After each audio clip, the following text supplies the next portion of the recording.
Hello everyone, this is Bhavik Choksi again. So this is a video which is kind of a continuation of the video that we have discussed for Ind AS 101 in 1 hour. So I really hope you have actually gone through that video. And if not, you have a slightly decent knowledge of Ind AS 101, which you can directly apply for this question. Otherwise, you can quickly glance through that video covering 101 and then go to this question. Fair. So this is a good question. This had come in the mock of November 2020. For the first time, we see a 20 mark, a single question. So this was for 20 marks. Has concepts of Schedule 3 as well as Ind AS 101. So let's get started. Shaurya Limited is a company having registered and corporate office in New Delhi. General knowledge does not really matter. 60% of Shaurya's shares are held by the government of India and rest by other investors. We'll just keep it at the back of our mind if it is required, but not as relevant. This is not as relevant. This is the first time that Shaurya Limited would be applying Ind AS for the preparation of its financials for the current financial year 1920. Achha, when it is applying this in the year 1920, first financial statements, an explicit and unreserved statement of compliance must be given. So in the year 1920, it will apply Ind AS for the first time.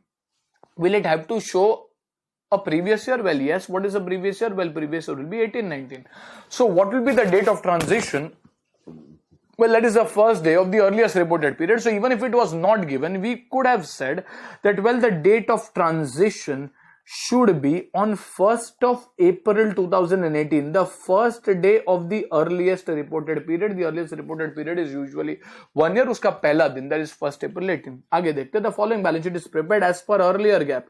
Earlier gap is usually accounting standards, your inter-CA syllabus, at the beginning of the preceding period along with additional information. So this is as on 31st March 18, exactly a day before that.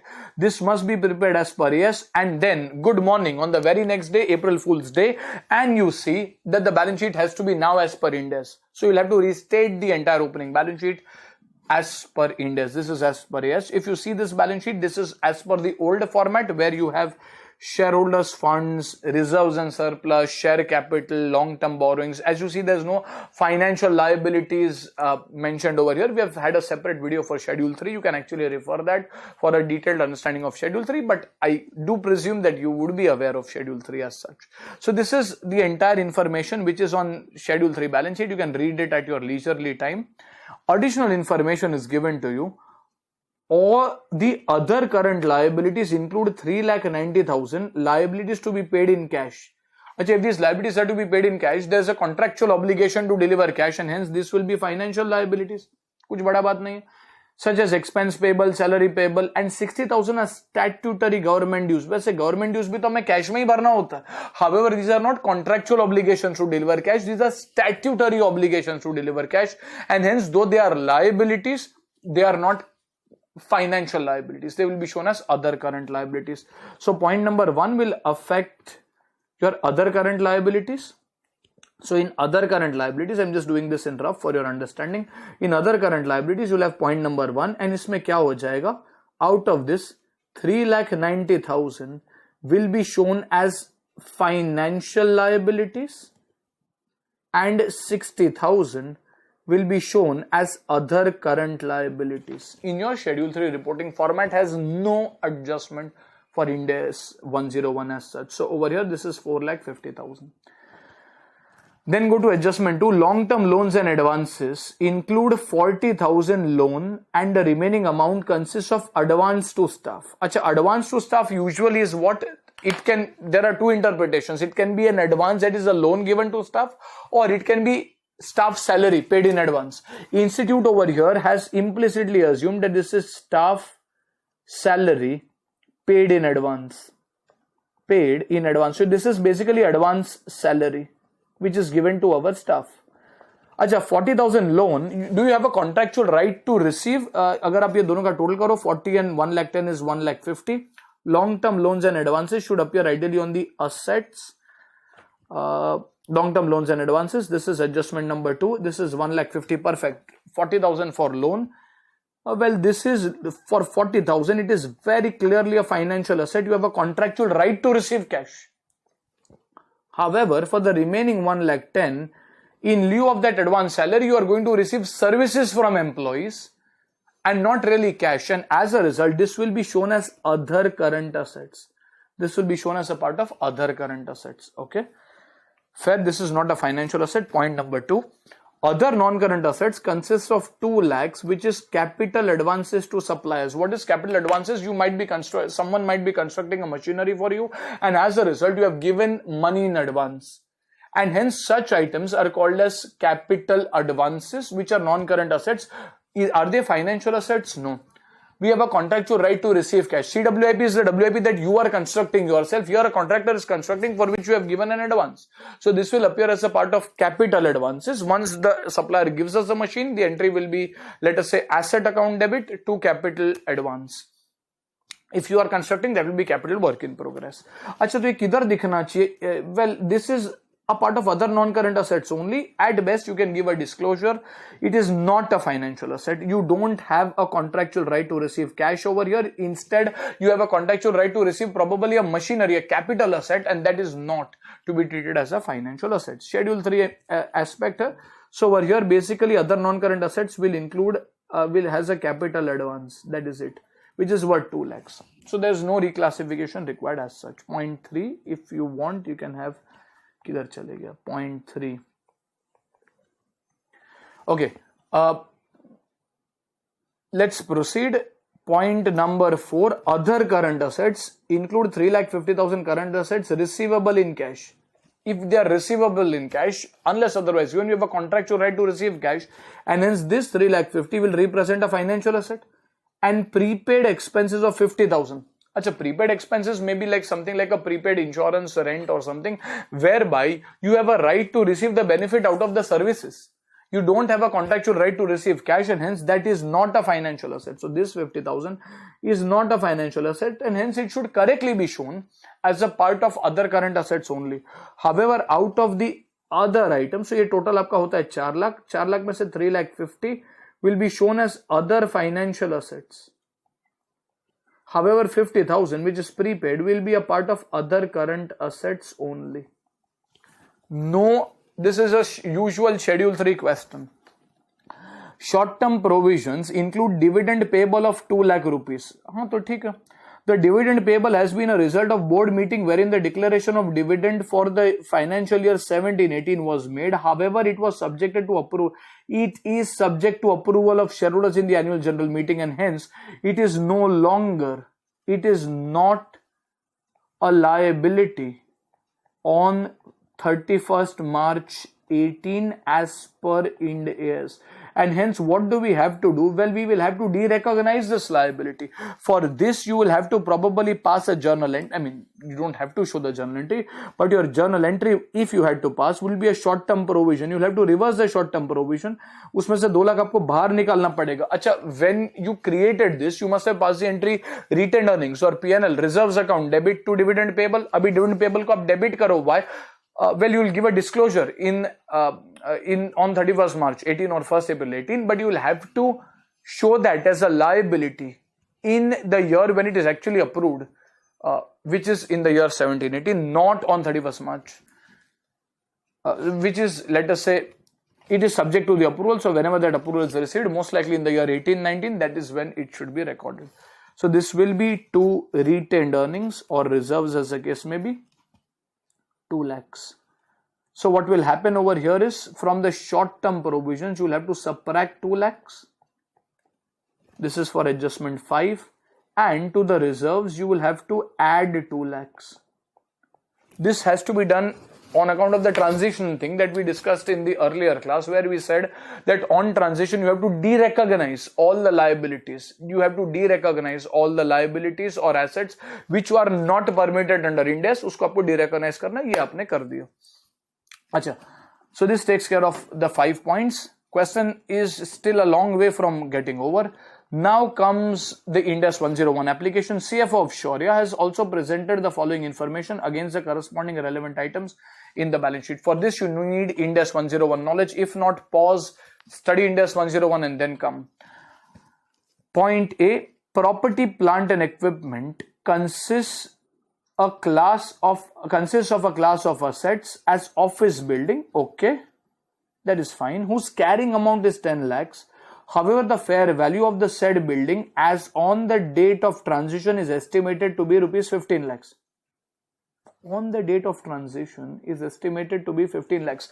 Just a recap on the provisions of Ind AS 101. For PPE, you can either retrospectively restate as per Ind AS 16 or you can adopt the deemed cost. And what is deemed cost? Deemed cost can either be the previous gap carrying values, that is 10 lakhs you can continue, or fair value. Kya lena chahiye? That is on the management's choice. Let us see what management wants to do. The company wants to follow the revaluation model as its accounting policy in respect of property, plant and equipment for the first time annual financial statement. So if it wants to do revaluation, then fair value would be the choice, and hence the building which was shown as 10 lakhs will now have to appear at 15 lakhs, and hence the building has to increase. Building which is a part of PPE has to increase by 5 lakhs. अच्छा, building अगर 5 lakhs से increase करके credit किसको करना पड़ेगा? Well, you will have to credit an equity item. So if it is revaluation, then typically it should go into the revaluation reserve. Can also go to retained earnings because it is on transition, but can also go to revaluation reserve, which is a part of OCI. So over here, this can be let us say a reval item, which is a part of OCI. I mean, I've seen people also taking this into retained earnings, so that should also work because this is on first time adoption. But it is actually an OCI item, and hence we can show it as a part of OCI. So यहाँ पे अपने को क्या करना पड़ेगा? Your PPE, which is for adjustment A, this will increase by 5 lakhs. 20 lakhs के अंदर 10 lakhs is for office building, which you want to show using fair value. For others, we have not been given any guidance, so we don't know. Maybe fair value, carrying value, everything is the same. We don't really know. But for office building, we have to increase by 5 lakhs. Double entry tells you that यहाँ पे सामने another 5 lakhs will also have to increase. Let us say another 5 lakhs also has to increase in our reserves as a part of OCI under Ind AS. AS में तो ऐसा कोई OCI था नहीं. We can also adjust retained earnings here. Second, the fair value of intangible assets as on the date of transition is estimated to be 2,50,000. Acha, are you told which intangible asset? No, which means that must be for all intangible assets. So this is, let us say, point B. This is 2 lakhs, which means ideally if the question stops over here or it has similar language that it wants to revalue, then you have to add another 50,000 on intangibles with a corresponding adjustment in reserves. Let us say what the management wants. However, the management is reluctant to incorporate the fair value changes. तो मत करो. नहीं, हमारे पास choice है क्या? हाँ है ना. Deemed cost can either be the fair value or the previous GAAP carrying value. PP अलग है, इंटेंजिबल अलग है. You can very well have different choices for PP as well as intangibles. For one class of PP, you have to have a uniform choice, but ये तो PP and intangible, they are two different items, and hence you will take the previous gap. If you are reluctant, as per law, you as a CA would advise to take the previous gap carrying values, and the previous gap carrying value is 2 lakhs. So ये आपको explain करना पड़ेगा, and there will be no entry, there will be no adjustment, but you have to explain as a note on why there is no adjustment. This will continue to remain at 2 lakhs only. There will be no adjustment to this because you have a choice. Yes, same language if it was used in point A, then in point A also there would have been no adjustment. We would have kept it at 10 lakhs, but we wanted to revalue, so we did revalue and choice was available. Acha, point C, Shaurya Limited acquired 80% shares in a company Excel Private Limited a few years ago. 80% gave them control. Okay, few years ago, Shaurya recognized goodwill as per the erstwhile accounting standards by accounting the excess of consideration paid over the net assets acquired at the date of acquisition. Can be as per AS 14, AS 21 or any other accounting framework. We don't really care. So goodwill is accounted as per previous gap. Fair value exercise was not done at the time of acquisition. Achha, as per Ind AS 103, you have to take over the assets and liabilities at fair value, and based on that, goodwill is calculated. Here, the goodwill is calculated as per some principles, which we are not sure. What is the provision under business combination? As we have discussed, under business combination, an entity may decide to retrospectively restate past business combinations with effect from a particular date. In such cases, goodwill will have to be restated, or it may decide to continue with the previous gap carrying values and not restate any business combination. आपको कुछ यहाँ पे management का intention या कुछ बताया हुआ है? Nothing is given, unlike point A and point B, we have not been given anything. Have we been given goodwill? In point C, yes, we have been given goodwill at 1 lakhs. Have you been given any information to determine that had fair value been used? Fair value exercise was not done, but had it been done, then क्या impact होगा goodwill पे? There is no information given.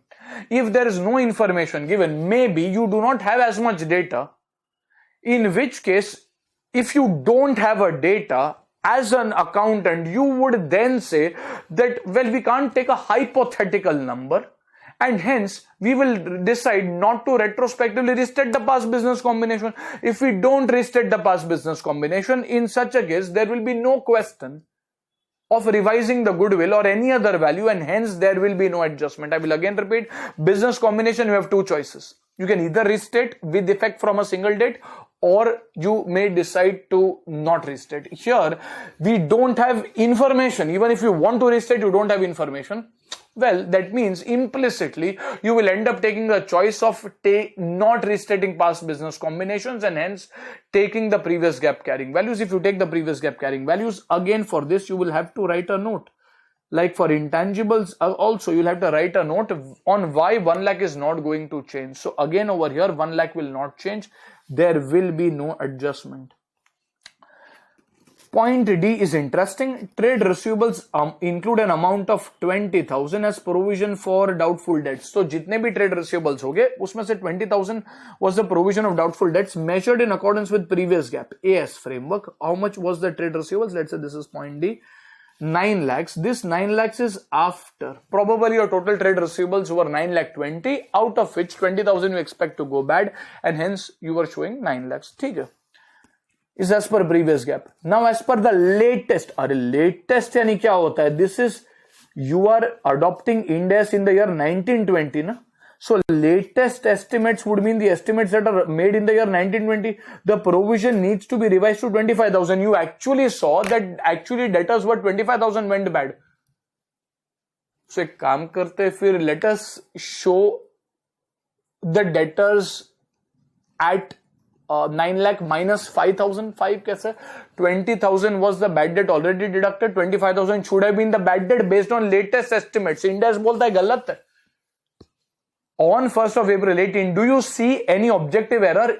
What does Ind AS 101 tell you? That ideally you should use the estimates as used in the previous gap unless there was an objective error in those estimates. We are not seeing that there is an error in those estimates, a clerical mistake, omission, एक zero ज़्यादा डाल दिया or something.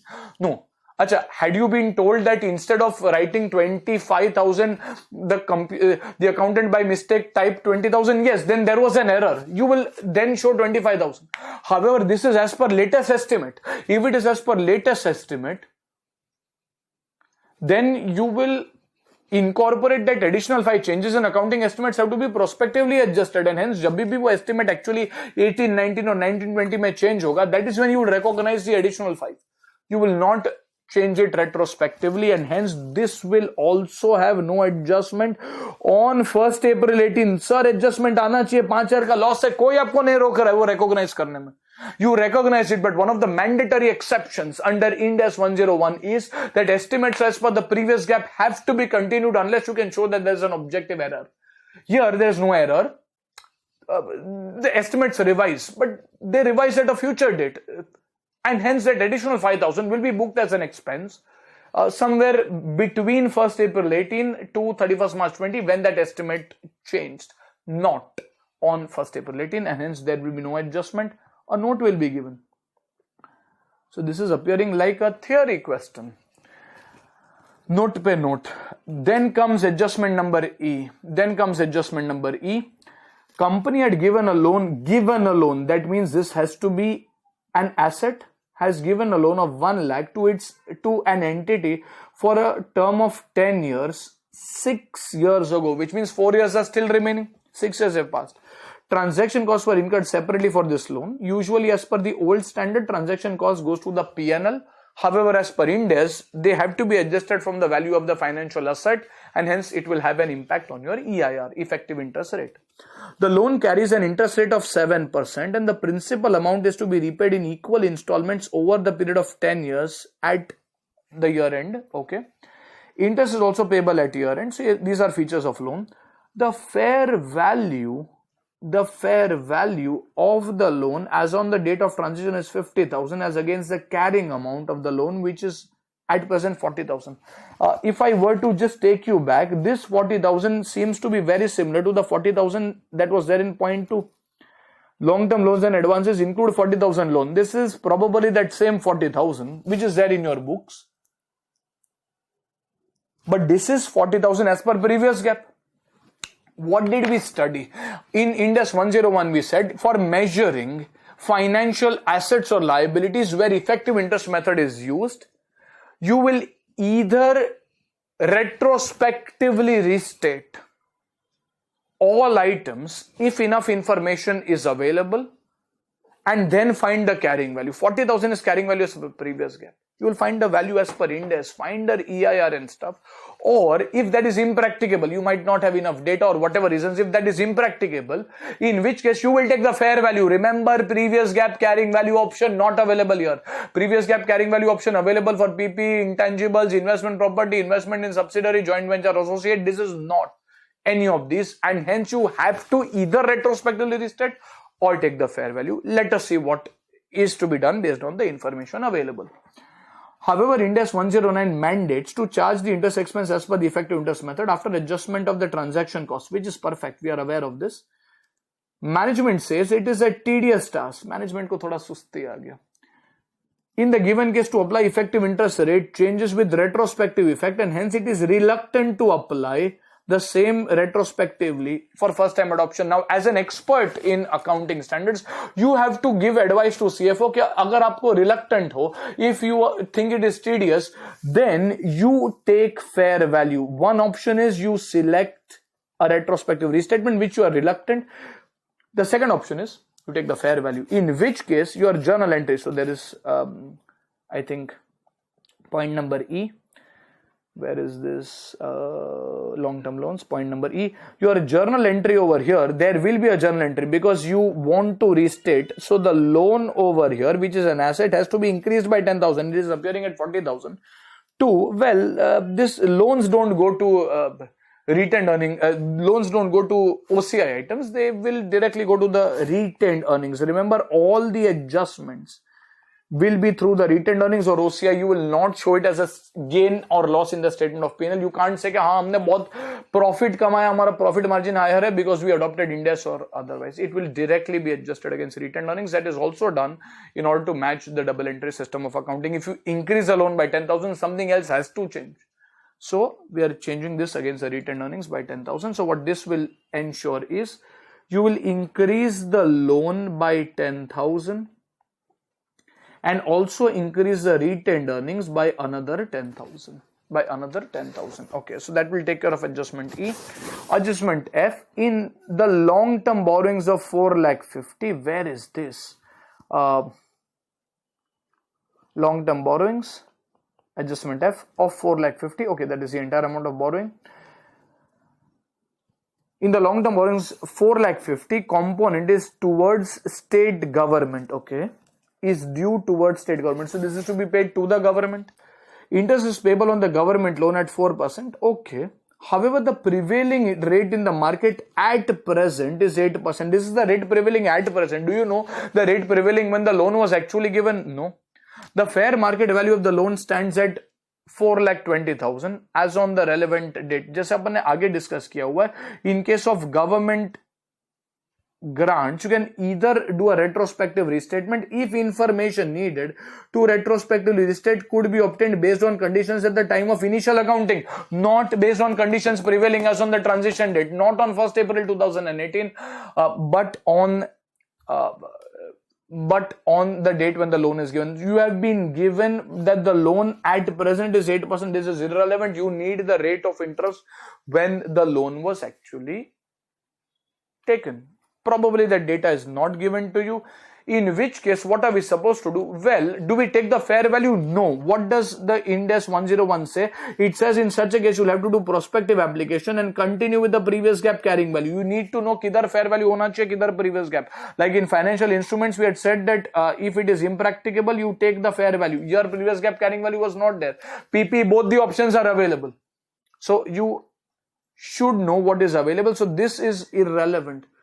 This is irrelevant. So what will you do? Because you'll write a note and say that because we don't have information on how long back the loan was taken, what was the effective interest, then we cannot find the quantum of government grant, and hence we will continue showing 4,50,000 as a borrowing, as a government loan, and not recognize any grant for that. इसके सभी के notes नीचे आगे देख के रखे, you can refer that. I'm just explaining it to you quickly so that you are able to easily solve. So over here there will be again no adjustment, and this will require a note. And then comes point G. Under previous gap, mutual funds were measured at cost or market value, whichever is lower. Perfect. AS13. Investment in mutual funds, cost or market value, whichever is lower. Under Ind AS, we have designated these investments at fair value through profit and loss account. This is investment probably not meeting the contractual cash flows characteristics test. As per Ind AS, they will go under, let's say, FVTPL, or we have designated them to FVTPL. The value of the mutual funds as per previous gap, this must be at cost, is 2 lakhs and is included in current investments. However, the fair value of the mutual funds as on the date of transition is 2,30,000. यहाँ पे हमारे पास कोई choice नहीं है. You have to, there is no transitionary relief given over here, and hence you will have to measure it at fair value only. So journal entry will be investment or current investment account debit. कितने से बढ़ाना पड़ेगा? 30,000. This is FVTPL. OCI not getting triggered over here, and hence this will be credited to the fair value.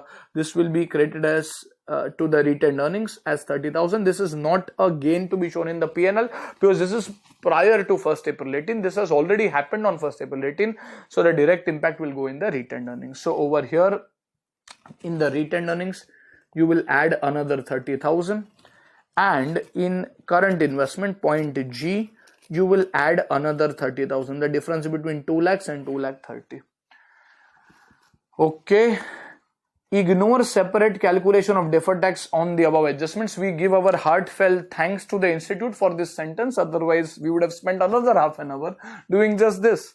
Assume the net deferred tax income to be 50,000. Income, not expense, to be 50,000 on account of Ind AS transition.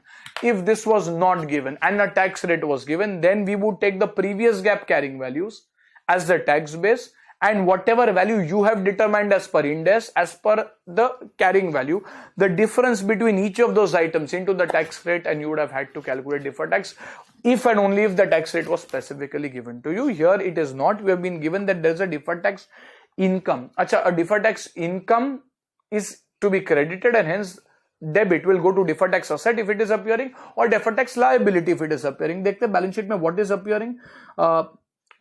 So you see a deferred tax liability. So let's say this is point H. Do you see also a deferred tax asset? No. Deferred tax liability increases due to an expense. It reduces due to an income. Here we have an income, and hence this will reduce. And hence this will reduce by 50,000. Second effect kidhar jayega? Well, ideally it should be credited to P&L, but this is due to transition, and hence the adjustment will directly go against the retained earnings. So over here this is plus 50,000. This is plus 50,000 towards that adjustment for deferred tax, and that takes care of all the adjustments. Prepare on the transition date the balance sheet of Shaurya as per Ind AS. Apan kya karenge? We will take the particulars, and that balance sheet will be as per the division 2 format, where you start with assets. You'll have PP, you'll have intangibles, you'll have goodwill, and then you'll have a financial assets heading. A financial assets heading, as you can see over here, this is transition date opening balance sheet of Shaurya. You can see PPE, goodwill, other intangibles, and then the heading of financial assets. Within financial assets, yes, you'll have investments, and then loans, जो अपने note 4 में explanation देंगे. Other financial assets. We have written all of this and explained, so I'm not going through the solution step by step again. You can refer this as your time permits. And other non-current assets, this is capital advances, if you are aware. Other financial assets, if you remember, was the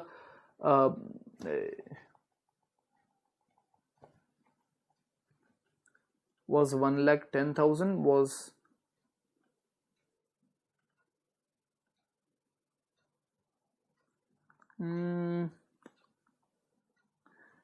एक second.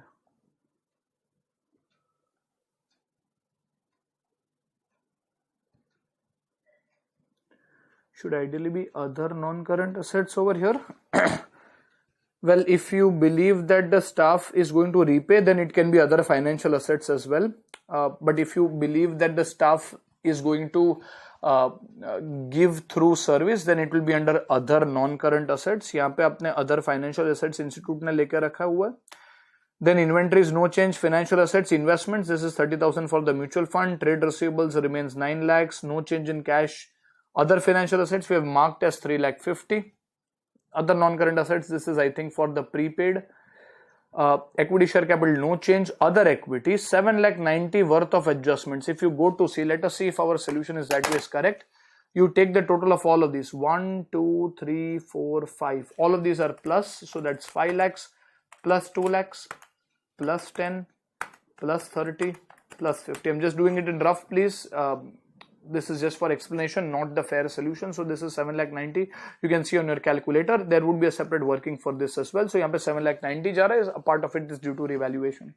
Deferred tax liabilities, as you have seen, this reduces by 50. Borrowings does not change because government grant scope, government grants transitionary benefit is taken over here to take the previous gap carrying value.